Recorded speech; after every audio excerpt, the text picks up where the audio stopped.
He was one of the most notorious serial killers of our time, and Rhonda Stapley, sitting next to me right now, crossed paths with him and survived. She has a new book out. It is called I Survived Ted Bundy. The ebook just came out 2 weeks ago. You're going to be able to order that now on Amazon. She was on Dr. Phil earlier this week. That interview just aired. Everyone's so fascinated by this story. So good to have you here, Rhonda. Can you go back and tell us what happened? Was it in 1989? No, he was executed in 1989. This happened in 1974. I was a student at the university, and I accepted a ride from a handsome stranger in a tan-colored Volkswagen.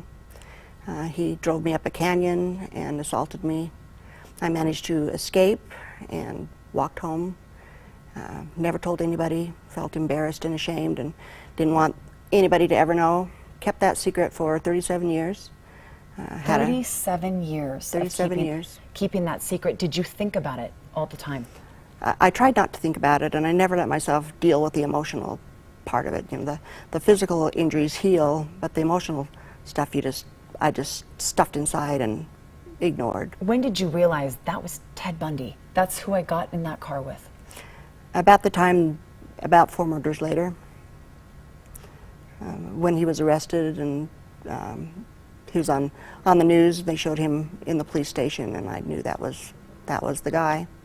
37 years later, what made you say, I'm not only going to talk about it, I'm going to write a book so everyone can read about my experience?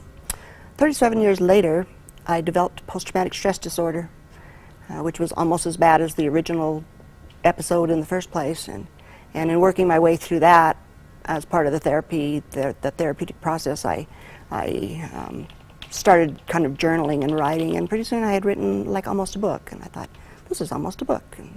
And I thought that maybe if I told a few people, maybe it would help somebody else who's holding deep, dark secrets and aiming themselves at post-traumatic stress disorder too. Was it cathartic for you to write it all down? It was very cathartic.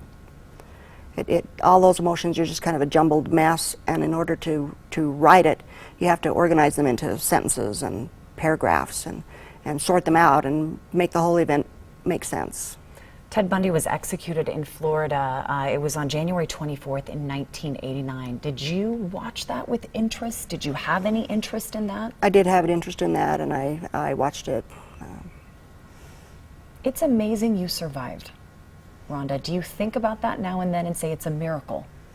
It truly is. It truly is. In fact, returning to the place where it happened and looking at the rest of the canyon, that's probably the only place in the canyon that this could have happened that I would have escaped. And this is a charming person, someone you wouldn't think twice in the 70s about hopping in a car with him, never knowing what direction that would turn. What are you hoping people get from your book? I hope that victims who are holding secrets will be encouraged to find someone to talk to. PTSD, one of the main reasons people get it is not because they don't express their feelings and work through the emotional pain, and I would hope that my story would encourage them to share it with someone and maybe prevent them from getting PTSD, and also that there'd be an increased awareness about victims, because everybody remembers Ted Bundy's name and nobody thinks about the victims. How are you doing now? I'm doing really well now. I had a really nice life in between Ted Bundy and 37 years later, and then I had a little bumpy spot with the PTSD, which I've almost got that conquered now, and life is looking good again.